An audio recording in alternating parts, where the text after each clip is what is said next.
원리를 잘 이해하시면 되겠습니다. 자, MCV는 이제 mean cell volume이라고 합니다. mean cell은 이제 적혈구를 얘기하는 거죠. 그렇죠? 평균 적혈구 용적이다. 이렇게 용적. 임피던스 장비에서는 임피던스는 이제 사이즈와 크기로만 분류한다고 그랬죠. 그렇죠? 사이즈와 크기. 예. 자, MCV는 적혈구 개수가 된다 그러면 HCT와 이렇게 산술 계산식으로도 우리가 계산할 수는 있습니다. femto 리터 이런 식으로. 자, 평균 용적이고요. 자, 평균 용적. 적혈구에서 용적이 중요한 것은 뭐냐면 미성숙한 적혈구 또는 철분의 농도에 따라서 또는 다른 어떤 병태생략적인 기전에 의해서 용적이 다양하게 나타날 수가 있는데 그것이 진단에 도움이 될 수 있기 때문입니다. 항상 도움이 되는 건 아니고. 자, 용적이 좀 증가한 경우는 매크로시틱, 그 다음에 작아진 경우는 마이크로시틱, 노모시틱. 자, 여기서 중요한 건 뭐예요? 평균값이다. 평균값이기 때문에 이걸 또 계속 보다 보면 또 뭐냐면 이거를 평균값이라는 것을 까먹어요. 그렇죠? 까먹게 되는데 까먹지 말고 평균값이다. 그렇기 때문에 사실 실제 셀들 안에서는 그렇죠? 다양한 경우의 수가 있을 수는 있는 겁니다. 그러다 보니까 그 나름 한계가 있는 건데 보통 60에서 77 fem토리터지만 뭐 장비에 따라 좀 다를 수가 있고 RBC 카운트가 안 되기 때문에 QBC는 제공이 안 된다 그랬습니다. 그러나 임피던스 레이저 사이트 장비에서는 제공이 된다. 자, 증가하는 경우입니다. 자, 어떤 환자가 내원을 했는데 빈혈이 있어요. 빈혈이 있는데 MCV가 증가됐다. 그럼 아하, 재생이 잘 되나 보다. 물론 이것도 M이 뭐라고 했습니다? 좀 이제 뭐라고 했습니까? 평균값이라고 그랬죠. 그렇죠? 평균이 변해될 정도면은 좀 시간이 걸리겠죠. 왜냐면 빈혈이 생기기 시작했다고 해서 바로 미성숙한 게 만들어지는 건 아니잖아요. 그렇죠? 그냥 적절 골수에서 좀 대기하고 있던 미성숙한 세포들이 나오고 나서 부족하면 이제 그때부터 골수가 이제 만들어지는 건데 그게 좀 시간이 걸리겠죠. 빈혈을 한 3일에서 5일 정도 지난 출혈성 또는 요늘성 빈혈이라면 MCV가 증가가 되는 겁니다. 아시겠죠? 이때 MCHC는 감소하거나 정상이게 됩니다. 기본적으로 아까 이제 어드비아 소개할 때 화면에서 보여줬던 그 그래프인데 하나 가져왔습니다. 요게 이제 성숙한 거고, 요게 이제 미성숙한 거. 일반적으로 미성숙한 거는 사이즈는 커요. 사이즈는 크지만 어떠냐면 헤모글로빈 농도는 이 X축은 헤모글로빈 농도인데 헤모글로빈 농도는 좀 낮습니다. 그러다 보니까 MCHC는 정상이거나 감소할 수 있다. 이건 그렇게 중요한 건 아니고 일단 MCV는 일반적으로 어떤 빈혈 환자가 있는데 MCV가 증가했다? 아, 그러면 재생성 빈혈일 가능성이 높겠구나. 시간은 좀 지났겠구나. 이렇게 판단할 수가 있는 겁니다. 네, 그리고 미성숙한 적혈구들은 용적이 커요. 미성숙한 적혈구 용적이. 이 사진에서도 보시면 다 뭐 구상적혈구긴 하지만 이거 대비, 그렇죠? RNA가 있어서 좀 농염으로 염색되는 혈구들이 용적이 큰 것을 볼 수가 있습니다. 자, 이때 빈혈이 있으면서 골수에서 갓 만들어진 이런 미성숙한 적혈구는 세포질에 핵은 없지만 RNA는 아직 남아있는 상태인데 이것을 레티큘로사이트 또는 폴리크로마토필 농염적혈구다 이렇게 부른다고 했죠. 레티큘로는 NMB나 레티큘로사이트 스테인으로 염색할 때 로마노프스키식으로 염색할 때는 폴리크로마토필 농염적혈구, 다염적혈구 이렇게 부릅니다. 주로 용혈, 빈혈, 용혈이나 출혈성 빈혈인 경우에 자주 관찰이 된다. 자, 말은 또 예외입니다. 그러니까 말은 뭐냐면 이 미성숙한 적혈구가 말초로 잘 유리가 안 된다 이런 얘기예요. 자, 볼까요? HCT가 약간 감소했습니다. 그죠? 말된 빈혈이긴 한데 뭐 원래 이 환자가 얼마였는지 알 수가 없잖아요. 그렇죠? 자, MCV가 보니까 어때요? 77? 아하, 이 레퍼런스 레인지보다는 증가했네요. 그렇죠? 레퍼런스 레인지보다는 증가했으니까 재생이 될 수도 있겠구나. 이렇게 보면 되는 거야. 아울러서 이제 RDW, 적혈구 분포 폭인데 분포 폭도 증가했어요. 그럼 뭐예요, 이거는? 아하, 적혈구 분포 폭도 증가했으니까 큰 적혈구가 증가했겠고, 그러니까 아마 재생성일 가능성이 높겠다. 이렇게 보는 거죠. 그러면 이제 뭐 용혈이나 출혈이 있는, 출혈이 관련된 어떤 임상 소견이 있는지 또 추가적으로 검사하면 되는데, 도말표본에서 보면은 이거 뭐라고 해서 이런 거? 네, 하웰졸리 소체죠. 하웰졸리 소체가 보니까 뭐 여러 개 관찰이 되는데, 요것도 미약하지만 농염기가 좀 있고, 농염적 결구들도 여기저기 보이고, 그러면서 어때 이런 거? 중심 창백이 없는 부상적혈구도 보이고 그러네요. 그렇죠? 아울러서 이런 거 뭐라고 그랬어요? 네, 별사탕, 에키노사이트가 또 이렇게 보입니다. 에키노사이트, 네, 타겟셀도 보이기도 하고, 뭐, 근데 중요한 건 아니죠, 그렇죠? 빈혈이고, 농염적혈구가 증가가 됐고, MCV가 증가가 됐다 그러니까, 아, 이거는 출혈이나 용혈이겠구나. 그리고 또 뭐예요? 집에서 빈혈이 생기자마자 온 게 아니라는 얘기죠, 그렇죠? 뭐 좀 시간이 지체가 돼가지고 한 3, 4일 정도는 지나서 온 거다, 이렇게 보시면 됩니다. 자, 앞에서 보면은 살짝 넘어가긴 했지만 이 용적과 관련된 부분에서 오류 가능성도 있는데 뭐냐면 그 면역맥성 융혈성 빈혈인 경우는 이런 식으로 적혈구들이 면역작용에 의해서 이렇게 떡진다고도 하는데 적혈구들이 비가역적으로 달라붙게 돼요. 이런 식으로 항원항체 고체 반응에 의해서 이게 자반 응집이라고 하는데 이렇게 응집이 있는 경우는 작은 응집소들은 또 카운트가 돼요. 큰 거는 이제 카운트가 안 되지만 이런 것에 의해서도 폴슬리하게 증가하는 경우도 있을 수도 있어서 가시적으로 이렇게 자발응집이 있는 경우는 MCV 자체를 그냥 액면 그대로 받아들이면 안 되고 농염적 결과가 있는가 없는가도 또 따로 확인해 볼 필요도 있기도 합니다. 자, 요 케미스트리 관련된 부분은 이제 2학기 때 하면 되겠고 이것은 이제 고양이도 마찬가지예요. 고양이도 네, 빈혈이 아주 마드리트하게 있습니다. 그렇죠. 마드리트하게 있는데 레티큘로사이트 미성숙 적혈구가 증가한 환자인데 보니까 어때요? MCV가 레퍼런스 레인지보다 훌쩍 증가됐구나. 이때 어때요? RDW 적혈구 분포 폭도 상당히 많이 증가를 했습니다. 사실 적혈구 분포 폭은 민감도가 그렇게 높은 건 아닙니다. 자, 이게 이제 뭐냐면 거의 이제 이렇게 여러분 통계에서 많이 봤죠. 자, X축은 이제 크기가 되겠습니다. 크기.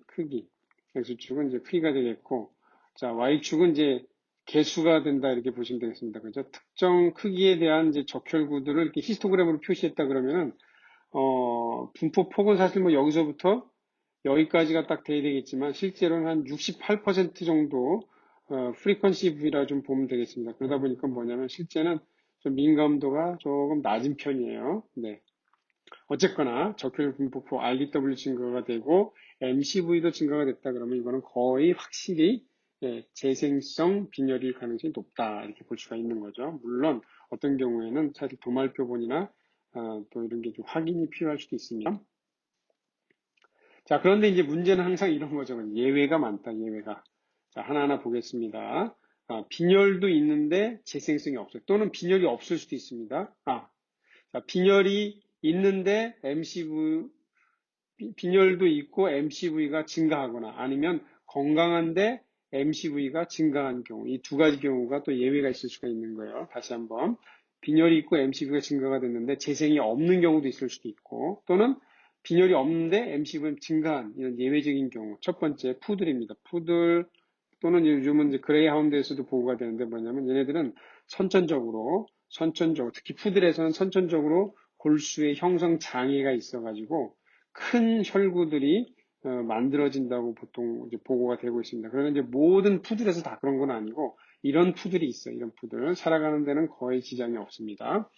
고양이에서 중요한 경우는 뭐냐면 고양이에서는 일단 MCV가 증가가 됐다. 그러니까 적혈구의 평균 용적이 증가가 됐다. 그러면 꼭 체크해야 되는 게 뭐냐면 FLB 감염을 꼭 체크해야 됩니다. FLB는 여러 가지 기전에 의해서 빈혈을 유발하게 되는데 그 중에 하나는 뭐냐면 골수 이형성을 유발시켜가지고 골수 이형성을 유발시켜서 정상적으로 일정 숫자의 적혈구들이 계속 만들어진다고 했잖아요. 그렇죠? 그 적혈구들이 정상보다 큰 비정상적인 적혈구들이 만들어지는 거예요. 빈혈에 의해서 만들어진, 그렇죠? 가속화된 그 조효에 의한 결과물이 아니고 평상시 일정 수준 만들어진 적혈구들의 크기가 비정상적으로 큰 게 만들어진다. 이것은 FLB 감염증 환자에서 나타날 수가 있습니다. 그리고 이제 아까 형태할 때 잠깐 설명드렸지만 알라스칸 말라미트나 미네추 슈나우저 같은 경우에 뭐라고 했어요? 스토마토사이트가 있는 경우에도 MCV가 증가할 수가 있다. 이렇게 설명을 드렸습니다. 그 다음에 이제 아까 골수 섬유증이라는 거를 이제 설명을 드렸죠. 오발로사이트나 엘리토사이트, 그러니까 이제 타원 모양의 적혈구가 보이는 경우가 골수 섬유증에서 보일 수 있는데 이 환자에서 대개의 경우는 MCV는 정상이긴 한데 그 안에를 또 떠들어보면 뭐냐면 MCV 평균이라고 했잖아요. 그 안에 실제 보면은 큰 적혈구도 있고 작은 적혈구도 만들어지고 그래요. 그래서 골수 섬유증에서도 큰 적혈구가 만들어지기는 한다. 보면 푸들입니다. 푸들. 그쵸? 빈혈은 없네요. 수치적으로. 이 환자는 건강검진자 이렇게 내원한 환자인데 MCV가 증가가 됐습니다. 그러면은 이거 이상하게 생각하지 마시고 푸들에서는 이럴 수가 있다. 단 모든 푸들이 반드시 높은 건 아닙니다. 네. 자, 여기 나오죠. 그쵸? Not all 푸들. 자, 뭐 임상하면서 사실 이런 게 좀 어려운 부분이죠. 네. 자, 그 다음에 고양이에서 이제 MCV가 증가가 됐고 빈혈이 심한 경우 자주 볼 수 있습니다. 그러나 이런 경우 모두 다 재생성 빈혈이 아니고 세망적혈구, 개수해 보면 세망적혈구가 전혀 없는 경우도 있을 수 있어요. 이런 경우는 뭘 체크해 보냐면 FLB 감염증. 근데 사실 뭐 고양이에서는 뭐 기본적으로 바이러스 질환은 루틴하게 체크를 하기 때문에 놓치는 경우는 놓치기도 쉽지는 않겠죠. 내가 항상 빈혈이 심한데 MCV 증가가 됐다 그러면 FLE 바이러스에 의해서 골수가 영향을 받아가지고 이형성된, 그렇죠? 이상하게 만들어진 적혈구들이 지금 이 혈중에 있구나 이렇게 보시면 되겠습니다. 그러면서 또 골수를 황폐화시키고 뭐 여러 가지 기전에 의해서 FLB 환자에서는 좀 심한 빈혈이 종종 나타나게 됩니다. 논문이긴 하지만 다시 한번 보시면 자 그룹을 나눴습니다. 그룹. 이것이 레퍼런스 어퍼 리밋입니다. MCV에 대해서. 자 아래쪽에 보시면 FLB 감염증이 없는 군, FLB 감염이 있는 군, 없는 군, 있는 군. FLB 감염이 있으면서 빈혈이 없고, 감염이 있으면서 빈혈이 있는데 재생이 안 되고, 감염이 있는데 재생이 되는 군에서 보시면은 네 아시겠죠? 그렇죠? 자 이렇게 레퍼런스 레인지보다 증가가 된 값을 갖는다는 것을 볼 수가 있습니다. 그렇죠? 빈혈이 있거나 없거나. 그러니까 이제 고양이는 FLB 감염증이 있는 경우는 이제 MCV가 증가하는 경향이 있으니까 그냥 어떤 고양이가 왔는데 얘가 빈혈이 있거나 없거나 MCV가 레퍼런스 레인지보다 초과가 됐다. 이런 경우는 FLB 감염증을 꼭 체크해야 되고 필요한 경우는 PCR 검사도 해야 되고 골수 검사도 해야 된다. 이렇게 기억을 해두시면 됩니다. 그 다음에 알라스카 말라멘트 기억나시죠? 그렇죠? 구순적결구 이건 간단하게 넘어갔습니다. 자, 이 오발로 사이트, 그 다음에 엘립토 사이트, 그렇죠? 관찰될 수 있는 골수 섬유증 환자에서 이 어드비아로 검색을 해보면 MCV는 64, 그렇죠? 임피던스 장비에서는 MCV 값밖에 없으니까 우리가 그 속을 잘 모르잖아요, 그렇죠? 임피던스 장비에서는 그 모든 적혈구들에 대해서 Y축 크기, X축 헤모글빈 농도의 그 팩터를 가지고 평가할 수가 있는데 여기 보시면 어때요? 이 원 안에 들어간 부분, 이 원 안에 들어가 있는 혈구들은 뭐냐면 여기에 찍힌 점들의 혈구들은 뭐야? 사이즈는 Y축은 항상 크기입니다. 크기가 크고, 그렇죠? 크기가 크다. 그 다음에 어때요? X축은 헤모글빈 농도인데 헤모글빈 농도가 정상이거나 이렇게 좀 낮아진 애들도 있는데 어쨌거나 중요한 건 그쵸? 중요한 건 뭐냐면 큰 적혈구들이 만들어진다 이런 얘기입니다. 알겠죠? 큰 적혈구들이 증가한다 이렇게 이것이 근데 결과적으로 뭐냐면 여기 작은 적혈구도 증가하기 때문에 MCV는 레퍼런스 레인지 안에 들어오는 경우가 많다. 여기서도 보시면 아시겠지만 임피던스 장비는 너무 1차원적이기 때문에 이게 알면 알수록 너무 답답해요. 그러나 이 어드비아 장비는 그런 부분을 많이 해소해주는 아주 놀라운 장점을 갖고 있죠. 자, 또 이제 재생성이 없는 경우에 MCV가 증가하신 경우가 있습니다. 네, 이런 경우는 또 뭐가 있냐. 아까 제가 응집소도 얘기 드렸죠. 그렇죠? 응집소. 자, 근데 이제 이런 생각을 하실 수도 있겠죠. 야, 응집이 있으면 면역 매개성 용혈성 빈혈인데 그럼 재생이 되는 거 아니야? 이렇게 할 수도 있지만 뭐냐면 사실 면역 매개성 용혈성 빈혈은 뭐냐면 말초에 있는 성숙한 적혈구에 대해서만 면역작용이 있는 경우도 있고 어떤 경우는 골수에 있는 미성숙한 적혈구에까지도 면역작용이 있는 경우가 있어요. 그러니까 이런 경우에는 그쵸 IMHA이긴 하지만 재생성이 없을 수도 있고 이때 응집소가 있으면 이런 작은 응집소 카운터블한 작은 응집소들에 의해서는 MCV가 또 증가할 수 있는 부분도 있기는 한 겁니다. 뭐 재생이 되는 경우도 마찬가지인 거고요. 그 다음에 이제 코발라민이나 폴릭 애시드 들어갑니다. 코발라민, 비타민 B12, 폴릭 애시드 엽산이라고 하죠. 그렇죠? 자, 동물에서는 매우 드뭅니다. 결론적으로 말씀드릴게요. 사람에서는 이 코발라민 특히 코발라민이 부족한 환자들은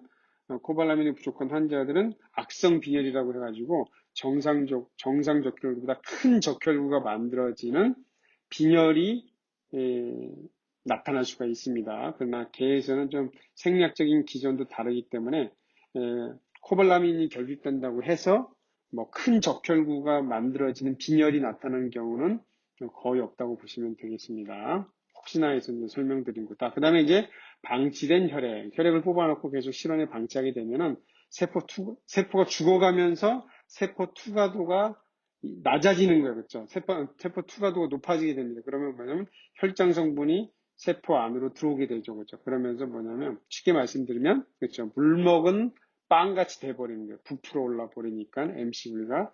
그러니까 이런 거는 이제 외부 검사, 그렇죠? 외부 검사. 예를 들어서 뭐 이런 거죠. 그렇죠? 뭐 저 제주도에서 보냈는데 기상 이변도 있어가지고 뭐 한 이틀 걸려서 랩에 도착했다 그러면 예상은 하는 거죠. 아, 요거 MCV 좀 변화됐겠다.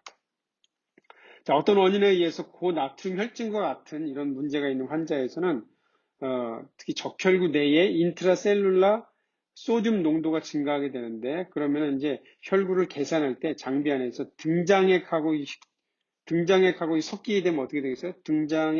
등장성 시약하고 만나게 되면 어떻게 되겠어요? 등장성이니까 적혈구 안으로 시약이 들어가면서 적혈구가 부풀어 오르겠죠. 그렇죠? 그래서 검사 오류로 MCV가 증가할 수도 있다. 예. 참고로 알아두시면 되겠습니다. 자, 그 다음에 이제 고양이의 경우에는 재생 후 매크로사이토시스라는 것도 있고, 그 다음에 갑상선 기능 항진증 환자에서도 MCV가 증가하는 경우가 있을 수가 있습니다. 이 재생 후 매크로사이토시스는 뭐냐면은 미성숙한 적혈구는 개나 고양이 일단 사이즈가 다 커요. 근데 개는 하루 이틀 정도 지나게 되면 성숙한 적혈구가 되는데 고양이는 RNA가 많은 미성숙한 적혈구들은 하루 이틀 또는 이틀에서 한 3일 정도 되면은 그 수가 현저하게 줄어들지만 덩치는 여전히 큰 상태로 길게는 막 2주까지도 혈중에 돌아다니는 경우가 있을 수가 있습니다. 그러니까 이제 빈혈이 심하지 않은 경우에는 빈혈이 회복되고 나서도 그렇죠? MCV는 여전히 높은 경우가 있을 수가 있다. 자, 이렇게 이제 가시응집이 있는 경우죠. 고춧가루 꼈다고도 이렇게 뭐 속칭 얘기하는데 이런 경우 이 작은 응집소들에 의해서 MCV가 비정상적으로 높은 경우로 있을 수도 있다 이런 얘기예요. 참고로 알아두시고 자 부말표현 보시면 이제 이런 게 바로 응집소인데 비가역적으로 면역작용에 있어 혈구들이 결합된 형태를 얘기하는 겁니다. 작은 응집소들은 카운트가 될 수 있거든요. 큰 것들은 이제 리젝트가 되겠지만 이런 거에 의해서도 MCV가 증가할 수가 있는데 자 이런 거 물어봤어요.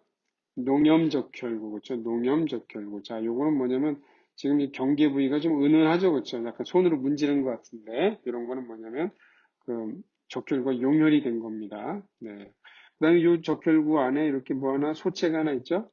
이런 건 하웰 졸리 소체. 그다음에 센트럴 펠러가 없는 이런 세포들 다 뭐예요? 구상적혈구다 이렇게 알아두시면 되겠습니다. 자, 딜레이드 이거 예전에 이제 여러분 선배들이 실험한 건데 5월 3일 날 체열해가지고 하루 실험 방치했다가 검사한 거예요. MCV 어떻습니까? 60일 fem토리터에서 66 fem토리터 많이 증가했죠? 네, 이런 걸 고려를 해야 된다. 헤모글로빈의 농도는 뭐 그냥 측정 오차 범위 내에서 거의 비슷하다 보시면 되겠고 사실 헤모글로빈은 변화되는 게 아니잖아요. 그렇죠? 자, 근데 헤모글로빈은 변화가 안 되지만 용적은 변화가 되니까 어때요? 이 두 가지 값으로 계측하게 되는 산술 계산하게 되는 MCHC 혈구 평균 헤모글로빈 농도는 어떻습니까? 용적은 커졌는데 헤모글로빈은 그대로니까 어때요? 농도가 낮아지죠? 그러니까 MCHC는 낮아진다. 이런 차이.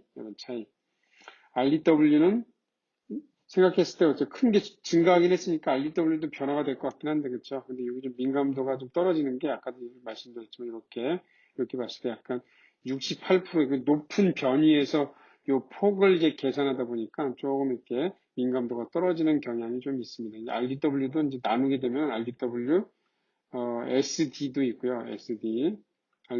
SD도 있고 RDW CV도 있습니다. CV가 있는데 CV가 바로 이렇게 한 68% 정도 변이가 되고 SD가 또 제공되는 경우가 있는데 SD는 좀 더 낮습니다. 한 거의 뭐 20% 정도 이 정도 선에서 이렇게 평가하게 되는데 어떤 경우는 이 RDW SD 값이 좀 더 민감도 있게 적혈구의 그 크기의 분포를 파악하는 데 도움이 되기도 합니다. 자, 고양이입니다, 고양이. 고양이 이제 그 뇌에 그 림프 육종, LSA, 림포살코마가 발생을 해가지고, 센트럴 다이베티스 인시피두스, 뭔지 아시죠? 그렇죠? ADH가 분비가 안 되거나, 그렇죠. 분비가 되는데 신장이 반응 안 하거나, 근데 센트럴은 뭐냐면 ADH가 분비가 안 되는 거죠. 그렇죠. 왜냐면 그쪽에 종괴가 생겨가지고 분비가 안 되는. 음. 자, 이 환자가 이제 소듐 농도가 되게 높습니다. 그렇죠. 소듐 농도가 높은데, 또 이 환자가 아까도 말씀드렸죠. 인트라셀룰라 소듐의 농도가 증가돼 있을 거기 때문에 등장성에 시약하고 만나게 되면 장기 안에서 등장성에 시약하고 만나게 되면은 시약이 적혈구 내부로 들어가게 되면서 적혈구가 스웰링 될 수 있겠죠. 그렇죠? 그래서 비정상적으로 높은 MCV가 나올 수도 있다. 물론 이 환자 FLB 감염증이 병발됐을 수도 있긴 하겠죠. 네, 그런 것도 체크는 해야 되지만 네, 그래서 MCV 증가, MCV가 제일 중요한 지표인데 첫 번째는 뭐라고 했습니까? 어떤 환자가 빈혈이 있는데 MCV가 증가가 됐다 그러면 재생 빈혈일 가능성이 있겠다. 반드시 그런 거 아니야? 재생 빈혈일 가능성이 있겠다. 자, 근데 예외가 많다. 그쵸? 예외가 많다. 푸들, FLB 감염증, 코발라민은 개고양이에서는 드물다고 그랬죠. 그쵸? 그 다음에 체열한 지 오래된 시루라든지, 그쵸? 인트라셀룰라 소듐 농도가 증가한다든지, 그쵸? 몇 가지 경우에 MCV가 증가할 수도 있다 그랬습니다. 그렇죠? 이 예외의 경우도 좀 잘 알아두시기를 바랍니다. 자, 다시 한번 정리를 해드리면 그렇죠. 증가한 경우, 그렇죠. 증가한 경우 이제 몇 가지를 제가 설명을 드렸습니다. 몇